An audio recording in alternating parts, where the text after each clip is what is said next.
Sir phone அடிச்சுட்டே இருக்குல்ல, எடுங்க சார். இரிட்டேட்டா இருக்கு எங்களுக்கு. மேடம், போனை எடுக்கலைன்னா உங்களுக்கு இரிட்டேட்டா இருக்கு, போனை எடுத்தேன்னா எனக்கு இரிட்டேட்டா இருக்கும். கால் பண்றது என்னோட ஒய்ஃப் மேடம், அப்புறமா நான் பாத்துக்கிறேன். சார் ஒய்ஃப்னா அவ்வளவு இலக்காரமா போச்சா சார்? எடுங்க சார், ஏதாவது முக்கியமான விஷயமா இருக்கும் சார். முக்கியமான விஷயம் வாய்ப்பில்லை ராஜா. சொல்லுமா. எத்தனை தடவை போன் பண்றேன், உனக்கு அந்த போன் சவுண்ட் கேட்கவே இல்லையா? லவ் பண்ணும் போதுலாம் ஒரு ரிங்கு கூட கிடையாது, ஐந்துன்றோட போன் எடுத்துறது. இப்ப இத்தனை தடவை கால் பண்றேன், உனக்கு எடுக்க முடியல. அப்படி என்ன முக்கியமான வேலை பார்த்துட்டு இருக்க? வேலை பார்த்துக்கிட்டு இருக்கேம்மா. இதுல என்னமா முக்கியமான வேலை? சாதாரண வேலை. வேலை பார்த்துட்டு அப்புறமா பேசவா? நான் அந்த யூடியூப்ல ஒரு சீரியல் பாப்பேன்ல, my girl friend is an alien. அதை நான் இம்பார்ட்டன்டா பாத்துட்டு இருக்கோமோ, ஒய்ஃபை இருக்குல்ல, ஒய்ஃபை அது வந்து கட் ஆயிருச்சு. எனக்கு இப்பயே அவங்களுக்கு போன் பண்ணி கம்ப்ளைண்ட் ரைஸ் பண்ணி எனக்கு போய் வரணும். ஒய்ஃபை கட் ஆயிருச்சு, உன்னால சீரியல் பார்க்க முடியல. ஆமா, இது ரொம்ப முக்கியம். எனக்கு இதுதான் முக்கியம். பட் பண்ண முடியுமா முடியாதா?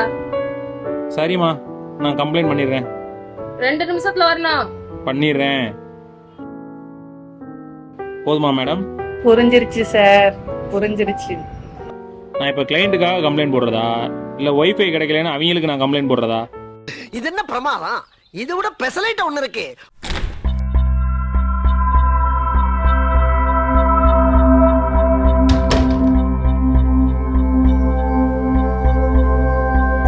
இத பாக்ஸ்ல வை. பாக்ஸ்ல வைடி. நான் சொன்னது நீ செஞ்சியா? நானே வச்சுக்கிறேன்.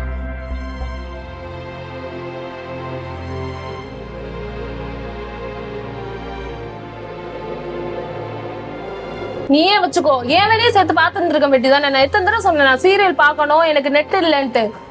இன்னைக்கு ஆபீஸ்ல கொஞ்சம் வேலை ஜாஸ்திப்பா, அதுல மறந்துட்டேன். என்ன செய்ய சொல்ற இப்ப? என்ன வேலை ஜாஸ்தி? சாப்பிட மறந்தியா? தண்ணி குடிக்க மறந்தியா? அதெல்லாம் கரெக்டா தானே பண்ணிருப்ப. அந்த நேரத்துல கொஞ்சம் எனக்காக டைம் ஒதுக்கி அந்த கம்ப்ளைண்ட் ரைஸ் பண்ணியிருந்தா நீ நான் சீரியல் பார்த்து முடிச்சிருப்பேன். நீ வரதுக்குனியோ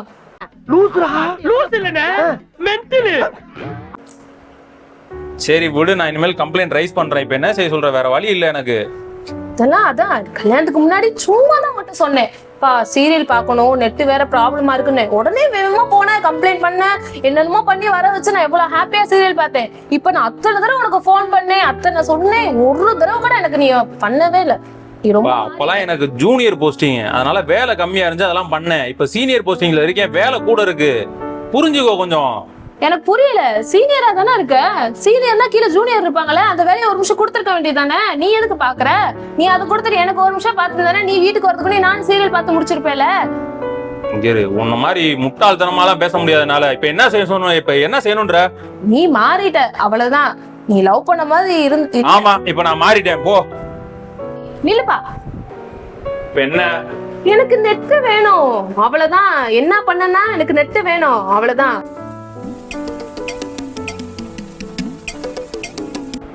உனக்கு இது ஒண்ணுதான் பிரச்சனை, எனக்கு 1000 பிரச்சனை வெளியில இருக்கு. 1000 பிரச்சனையை வெளியில முடிச்சிட்டு உள்ள வந்தா நீ 1001வது பிரச்சனையா இருக்க.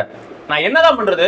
உனக்காவது வெளியே தான் 1000 பிரச்சனை இருக்கு, எனக்கு வீட்டுக்குள்ளே 1000 பிரச்சனை இருக்கு. நான் என்ன பண்ணேன்? நீ காலைல சமைச்சு சாப்பிட்டு நீ வாட்டுக்கு ஆபீஸ் போயிருவா, நீ வாட்டுக்கு ஆபீஸ் போயிருவா. அதுக்கு எவ்வளவு வேலை இருக்கு தெரியுமா?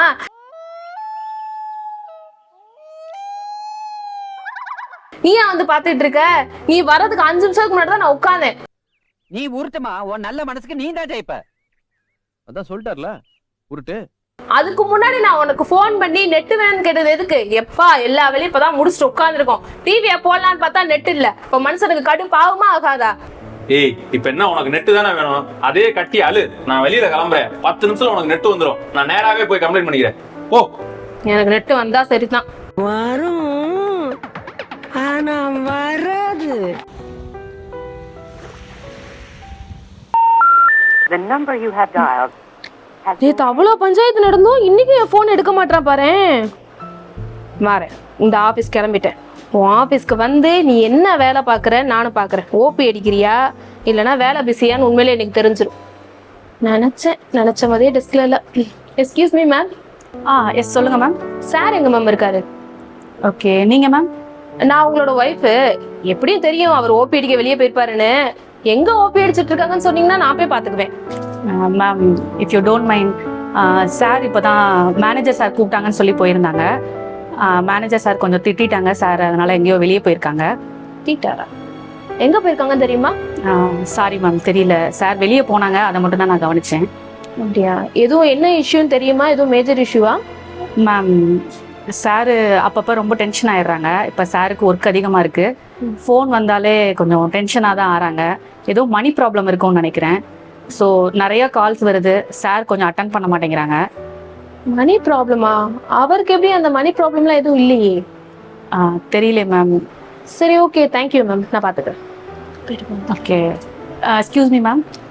சொல்லுங்க. ஒரு நிமிஷம். ஒரு பர்சனல் விஷயம். நேற்று நீங்கள் கால் பண்ணியிருந்தீங்கல்ல, ஆமா, அந்த டைம் கூட சார் ஃபோன் எடுக்கிறதுக்கு ரொம்ப டென்ஷனாக தான் இருந்தாங்க. ஏன் கால் எடுக்க அவர் டென்ஷன் ஆனாரா? சாரி மேம், என்ன விஷயம்னு எனக்கு தெரியாது.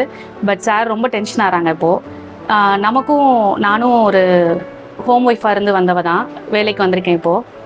ஸோ வீட்டில் நிறையா டென்ஷன் நமக்கும் இருக்க தான் செய்யும். ஆனால் அதை விட இங்கே உள்ள ஒர்க் ப்ரெஷர் அதிகன்றதை நீங்கள் கொஞ்சம் புரிஞ்சுக்கிட்டா நல்லாயிருக்கும் மேம். Okay ma'am, thank you. இப்போ நான் நம்பலாமா வேணாமா? இவனே செட் பண்ணி வச்சுட்டு பிளான் பண்ணியிருந்தா இவன் ஃப்ராடு தான், எல்லா வேலையும் பார்ப்பான். இவனை நம்பிடாத சரண்யா. என்னம்மா இங்க வந்திருக்கீங்க? நீங்க தெரியலையா? நான் வீட்ல ஏசி, ஃப்ரிட்ஜ், வாஷிங் மிஷின்.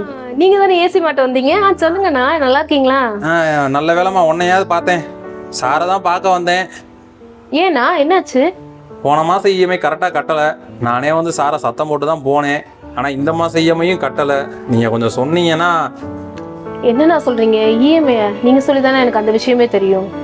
நான் என்னன்னு பார்த்து கட்ட சொல்லிடுறேண்ணா, நீங்க தப்பா நினச்சிக்காதீங்க. இந்த மந்த் பே பண்ணிடுறேன். சரிம்மா, கட்ட சொல்லு. இல்லாட்டினா வீட்டில் இருக்க ஃப்ரிட்ஜ், வாஷிங் மிஷின்லாம் எடுத்துகிட்டு வர நிலைமை ஆயிரும்.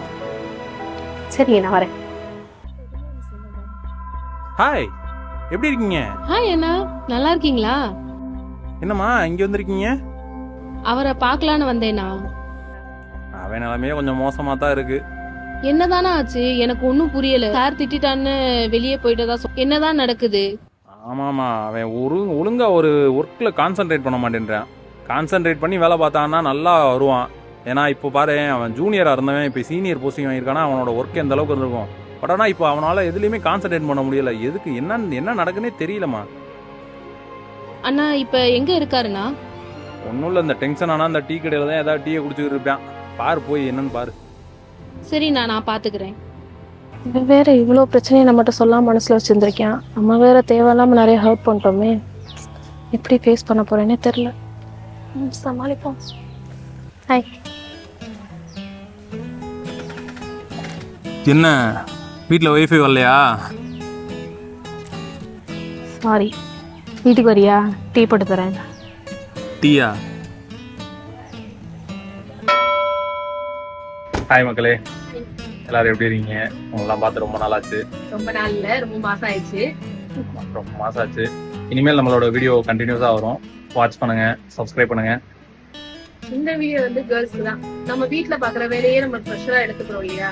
ஆனா ஜென்ஸ் எல்லாமே வெளியே போய் வேலை பாக்குறாங்க. அவங்களுக்கு எவ்வளவு ப்ரெஷர் இருக்கும். அந்த ப்ரெஷர் எல்லாம் சமாளிச்சுட்டு தான் நம்ம வீட்டுக்கு வருவாங்க. வீட்டுக்கு வந்து நிம்மதியா இருக்கிறதுக்கு தான் வருவாங்க. ஆனா நம்ம வீட்டுல இருந்து திறந்தோடனே நம்ம ஒரு பெரிய ஒரு பிரச்சனையா இருக்கக்கூடாது. முடிஞ்ச அளவுக்கு அவங்கள சந்தோஷமா வெல்கம் பண்ணுங்க. அவங்களுக்கு சின்ன சின்ன ஒரு சேவை செய்யுங்க, ஜூஸ் போட்டு கொடுக்குறது, அந்த மாதிரி பண்ணீங்கன்னா அவங்களுக்கு வெளியே இருக்க ப்ரெஷர் கொஞ்சம் மறந்து வீட்டுல கொஞ்சம் ஹாப்பியா இருப்பாங்க. ஜென்ஸை கொஞ்சம் பத்திரமா நம்ம தானே பாத்துக்கணும். அப்பதானே வீட்டுக்கு வர தோணும். தோணும். ஓகே மக்களே, அடுத்த வீடியோல பார்ப்போம். Stay tune. பை.